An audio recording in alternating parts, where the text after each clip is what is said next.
Yo, what's up guys? It's your boy Nitrostorm here. Welcome back to RevivedWitch. Hope you're all having a great holiday so far. Now, I'm about a day late in terms of this video, but we did do a sneak peek of Claire not too long ago, but now she is officially released alongside her unique equipment. So since we've done a sneak peek, we're going to do just a quick overview of her kit, just as a formality. So, I know, I like the background, moon and stars, galaxy kind of design. But in any case, as per usual, when we do these character reviews, their skills are maxed out at level 5 active skills and level 2 passive skills. So, without further ado, let's get right into it. So her first skill is called Thunderstrike. Claire attacks a random target 5 times, each time dealing magic damage equal to 100% of attack. Meanwhile, Claire's attack increases by 27% for 15 seconds. So as we've said, we obviously know it's a random target, but against a single target, it attacks the same target 5 times, so 500% to one target if it's only one enemy. And I think the attack increase is after, but it could be before because it does say meanwhile, which is like a connective word. But in any case, her second skill is called Bright Starlight. It costs 4 chaos to use. She attacks all enemies 10 times, each time dealing magic damage equal to 90% of attack, totaling 900%. And then for each release of Bright Starlight, the damage dealt by all skills released thereafter is increased by 2%, stacks up to 50 times. So I am assuming that one cast equals 10 stacks, which is 20%. So casting this skill 5 times will bring you 50 stacks, which is 100% damage increase. And not to mention her first skill is 2 order. And last but not least, her passive is called Dazzling Stage. And then it's a pretty straightforward passive. Damage dealt increases by 30%. So the only thing that you need to add to her to maximize her kit is in terms of gear is increasing as much crit damage as possible, and crit rate obviously, because she does have the damage stuff covered. And in terms of supports, pretty straightforward with Edine and Amanami, for example, for the ignore defense, as well as some healing if needed. Now let's see if her unique equipment improves her kit, because just from herself alone, just the doll's kit is pretty promising, but I would need to find out how she performs in game to see if she would perform, just as good or maybe better than the other mages out there already. But let's see if the unique equipment improves the overall look of how her kit is like.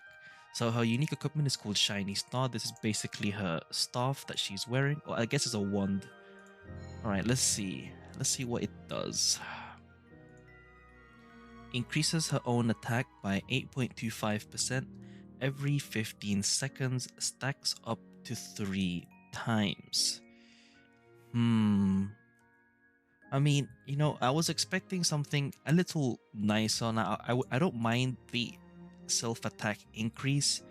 My only issue would be the every 15 seconds part, because at the start of the fight, for the first 15 seconds, she won't have any attack buff coming from the unique equipment. And then after the 15 seconds, you would only have 1 stack. And in 3 stacks, that would be taking you 45 seconds. I'm not too sure what the max level of this skill level is, like the attack boost. I'll quickly check.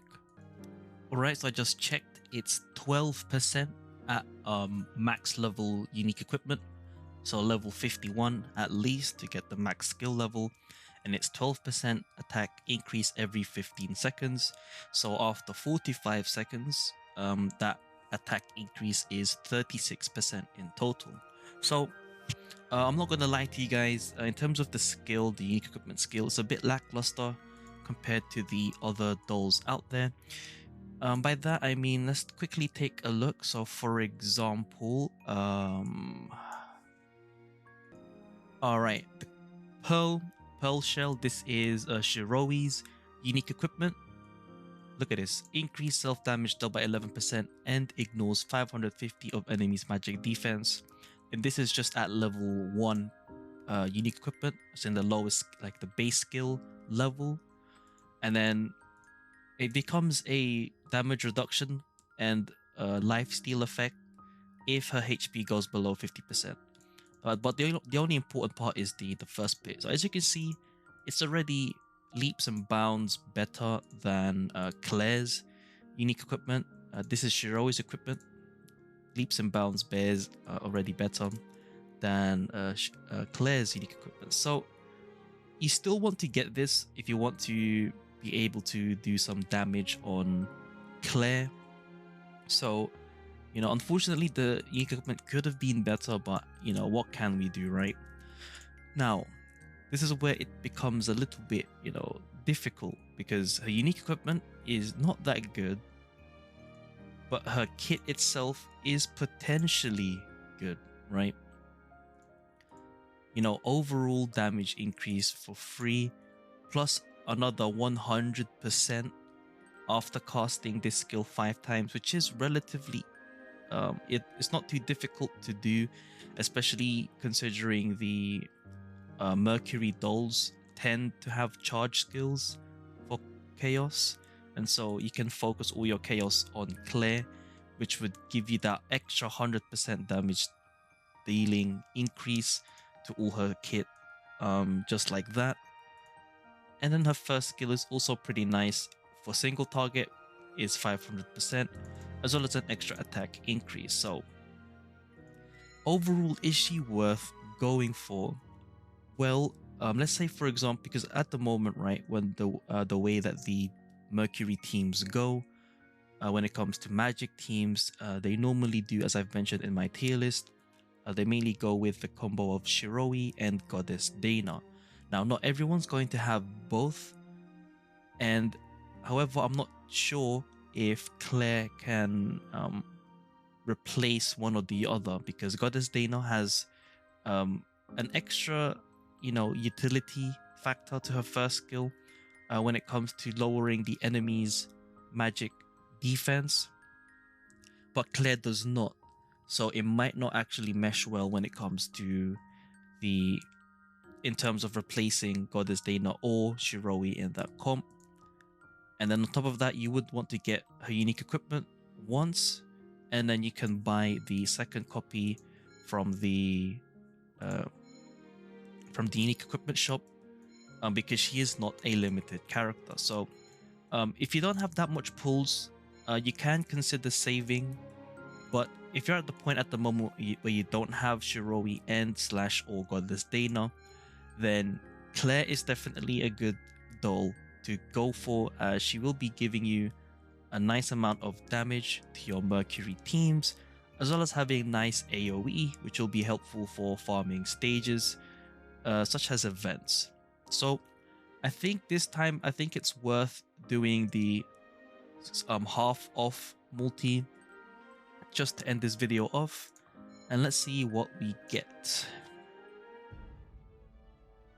We are pretty low in terms of guaranteed UR, but it seems that we're not getting the UR for this multi, which is fine. And I will end it off like that. Let me just do this share thing to get my 50 souls back. Apologies for the visual bug there. The background is the pool, if you haven't noticed. Okay, and that's about it. If you got any more questions in regards to Claire and her unique equipment, or RevivedWitch in general, do let me know down in the comments below. I'll be sure to respond. Overall, is she a must pull? I would give it like I would say 7 out of 10 in my opinion, especially, and if you don't have Goddess Dana and / or Shiroi, I would bring that up to a 7.5. Reason being, you can't get Goddess Dana as she isn't a limited character, but Shiroi is a limited character. So it's up to you whether you should pull, but I think Claire is a good mercury doll, at least better than our previous banner, which was Naiad, who was a brimstone assassin. In any case, it's been your boy Nitrostorm. I'll see you guys in the next stream or video. Peace.